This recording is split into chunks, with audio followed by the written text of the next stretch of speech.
যারা এই যে আপনজন হারিয়েছে, আমি তাদেরকে একটা কথাই বলবো, যে আমরাই, আমরা দুই বোন, আমরাই তো তোমাদের দৃষ্টান্ত। একই দিনে মানুষ একটা মৃত্যুর শোক সইতে পারে না, আর আমরা একই দিনে মা, বাবা, ভাই সব হারিয়ে দেশ ছাড়া, ঘর ছাড়া, রিফিউজ হিসেবে আমাদের থাকতে হয়েছে।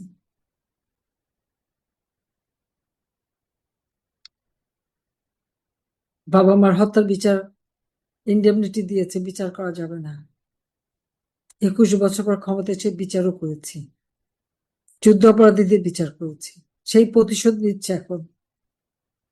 কিন্তু এটাও তারা আর এক অন্যায় করছে, তো এরও প্রতিকার হবে। তো আমি সবাইকে দোয়া করি। আর যারা আপনজন হারিয়েছ, তোমাদেরকে এটি বলবো, ধৈর্য ধরতে হবে।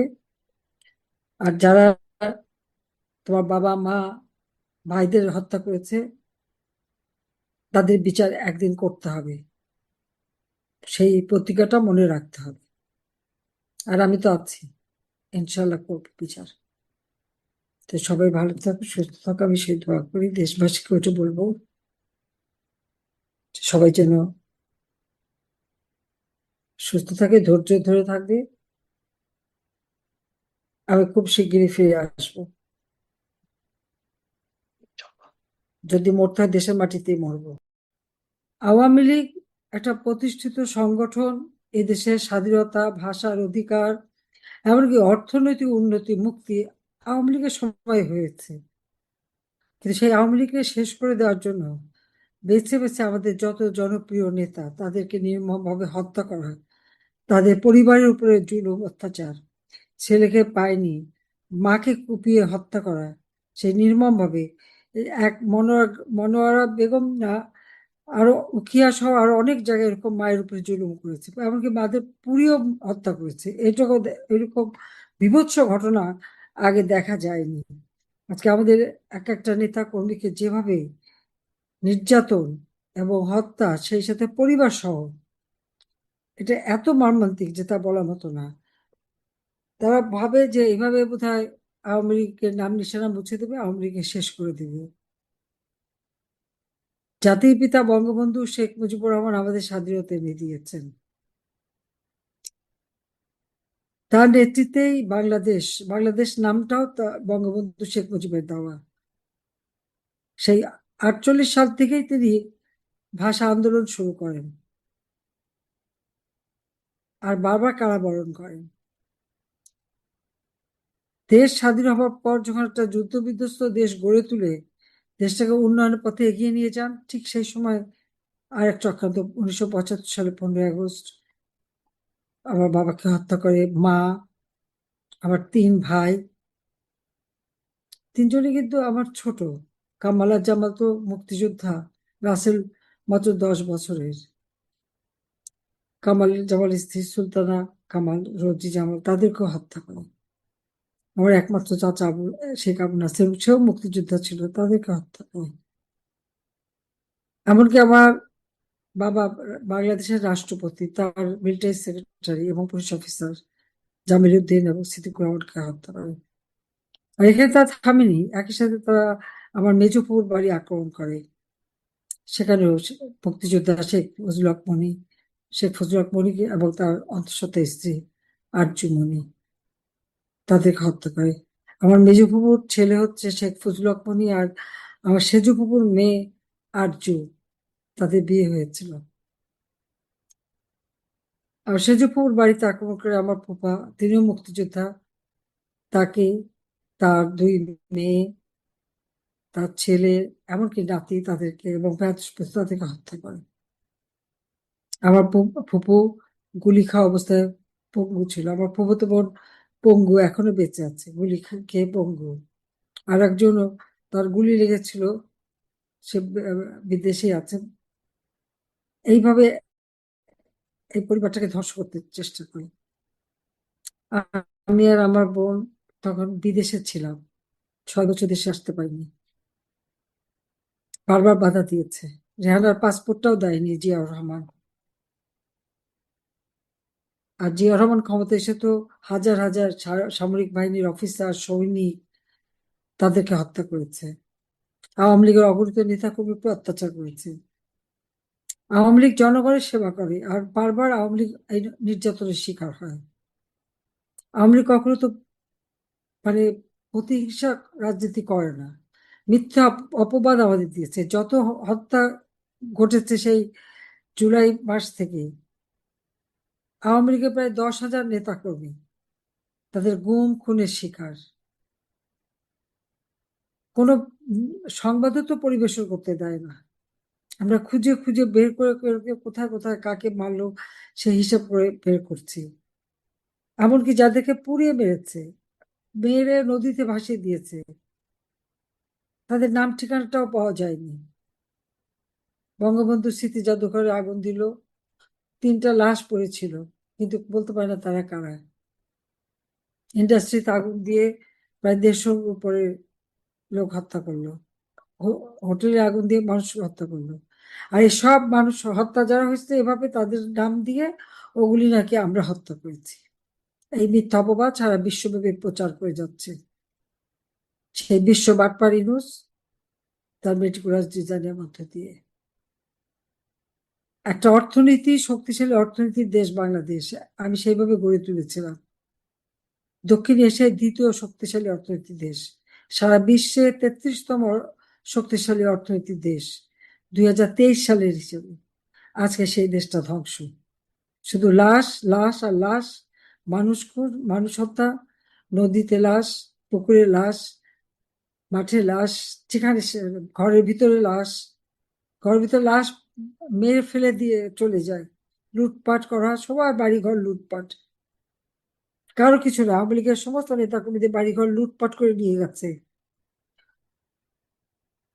ওদের ওই লুটপাট করে খাওয়া অভ্যাস, কিন্তু ভুলে যায় যে দিন একভাবে যায় না। মানুষকে তো কিছু দিতে পারেনি, অন্তত আমি ক্ষমতায় থাকতে আমার বাংলাদেশের মানুষ পেট ভরে ভাত খেতে, শান্তিতে থাকতে পেরেছে, নিরাপদে চলতে পেরেছে, নিরাপদে নিজের বাড়িতে ঘুমাতে পেরেছে। আজকে প্রতিনিয়ত নারী শিশুর ধর্ষণ, খুন, হত্যা, নির্যাতন, ওই মানুষকে কুপিয়ে মারা, নির্যাতন করে মারা, এইটাই পারে। অর্থনীতি আজকে ধ্বংস হয়ে গেছে, সব টাকা লুটপাট করে ইউনূস লুটপাট করে নিয়ে গেছে। এখন আরেকজন বসছে, গ্রেনেড হামলায় নানাভাবে হত্যার চেষ্টা করছে। এই সাতক্ষীরাতেই তো কলারোয়াতে সামনে বাস দিয়ে রাস্তা বন্ধ করে আমার গাড়ি আটকে আমার গাড়ির উপরে হামলা করে। আর সেই মামলার বিচারে যারা সাজাপ্রাপ্ত ছিল তাদেরকে মুক্তি দিয়ে দেয়, আর যে মামলা পরিচালনা করলো তাকে গ্রেপ্তার এবং তাকে কিভাবে নির্মমভাবে হত্যা করলো। এটাই হচ্ছে মানে সব থেকে দুর্ভাগ্যের বিষয় যে এই এত অন্যায়, এটা আল্লাহর আরশ কেঁপে গেছে। কাজে তাদের বিচার একদিন হবেই হবে, এটা নিশ্চিত থাকতে হবে। আজকে সমস্ত জিনিসের দাম বেড়ে গেছে।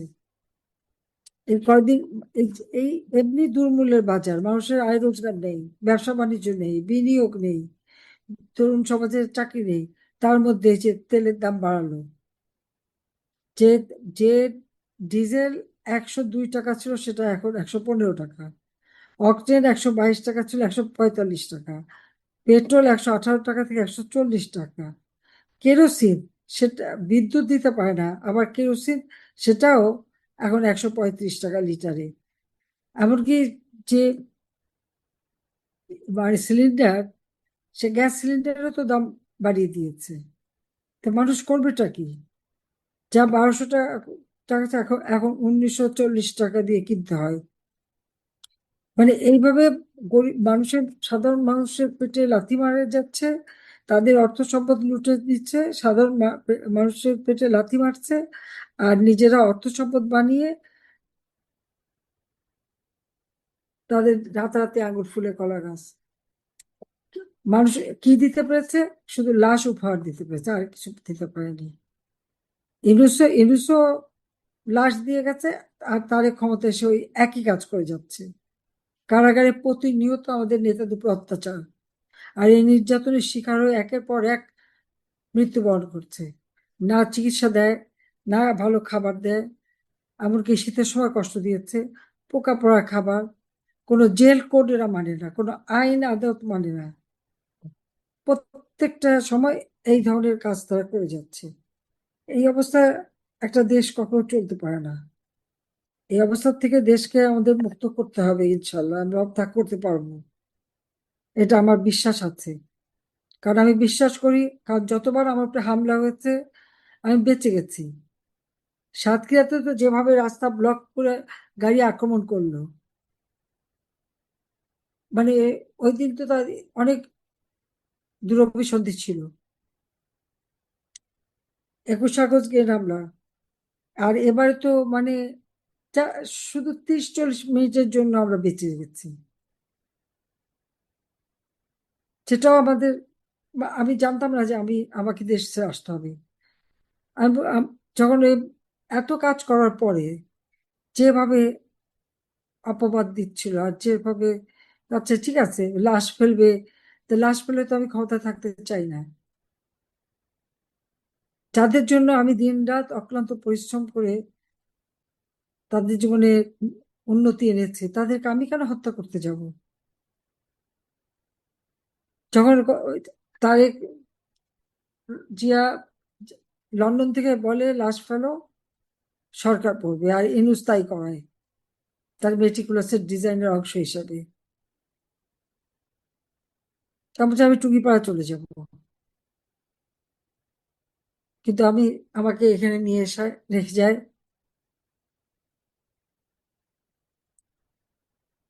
আমি বলছি আমি দেশে আসব, আমাকে ফাঁসির অর্ডার দিয়েছে, আমি নাকি 1400 মানুষ হত্যা করেছি। তা আমার আওয়ামী লীগের যে হাজার হাজার নেতাকর্মীকে হত্যা করলো সেটার হিসাব নাই। জাতিসংঘের রিপোর্ট দিয়ে দিল 1400। বাংলাদেশে সরকারি গেজেটে বলে 835। আর শহীদ পরিবারের সাহায্যের খাতা হলো, এখানে বলছে 835, আর ওখানে 620 জনকে শহীদ পরিবার হিসেবে সাহায্য করেছে। তার মধ্যে আবার 52 জন কিডনি রোগী বা অসুস্থ অবস্থায় মারা গেছে, তাদের পরিবারকে টাকা দিয়ে আমাদের বিরুদ্ধে মামলা দিয়েছে। আগুনে পোড়া, ইন্ডাস্ট্রিতে যারা মারা গেছে পুড়ে, তাদের নাম এর মধ্যে ঢুকিয়ে দিয়ে সবাইকে শহীদ বানিয়ে দিয়েছে। কিন্তু আমাদের আওয়ামী লীগ, ছাত্রলীগ, অগণিত নেতাকর্মীদের যে প্রকাশ্যে হত্যা করে সেই জুলাই মাস থেকেই, তারা আর শহীদ হতে পারে না, তাদের নাম নাই, তাদের নাম নেওয়া যাবে না। এটাই হচ্ছে দুর্ভাগ্য। তবে এবার আর ক্ষমা নেই, এবার এদেরকে, এই অত্যাচার নির্যাতনের জবাব জনগণই দেবে। কতদিন জনগণকে দাবায় রাখবে? পারবে না। নির্যাতিত হতে হতে হতে হতে মানুষ এখন অতিষ্ঠ হয়ে গেছে। পেটে খাবার নেই, ঘরে ঘরে বিদ্যুৎ দিয়েছিলাম, বিদ্যুৎ নেই, মানুষের কাজ নেই। এই অবস্থার প্রতিকার হবে ইনশাল্লাহ, আমার বিশ্বাস আছে। আমি সবাইকে দোয়া করি, যারা মারা গেছেন তাদের আত্মার মাগফিরাত কামনা করি। তার পরিবারের প্রতি আমার সমবেদনা জানাই। খালি আমি, যারা এই যে আপনজন হারিয়েছে, আমি তাদেরকে একটা কথাই বলবো, যে আমরাই, আমরা দুই বোন, আমরাই তো তোমাদের দৃষ্টান্ত। একই দিনে মানুষ একটা মৃত্যুর শোক সইতে পারে না, আর আমরা একই দিনে মা, বাবা, ভাই সব হারিয়ে দেশ ছাড়া, ঘর ছাড়া, রিফিউজ হিসেবে আমাদের থাকতে হয়েছে।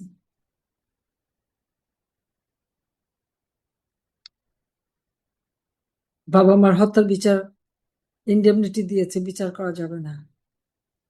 21 বছর পর ক্ষমতা এসে বিচারও করেছি, যুদ্ধ অপরাধীদের বিচার করেছি, সেই প্রতিশোধ নিচ্ছে এখন। কিন্তু এটাও তারা আর এক অন্যায় করছে, তো এরও প্রতিকার হবে। তো আমি সবাইকে দোয়া করি। আর যারা আপনজন হারিয়েছ, তোমাদেরকে এটি বলবো, ধৈর্য ধরতে হবে। আর যারা তোমার বাবা মা ভাইদের হত্যা করেছে, তাদের বিচার একদিন করতে হবে, সেই প্রতিজ্ঞাটা মনে রাখতে হবে। আর আমি তো আছি, ইনশাল্লাহ করবো বিচার।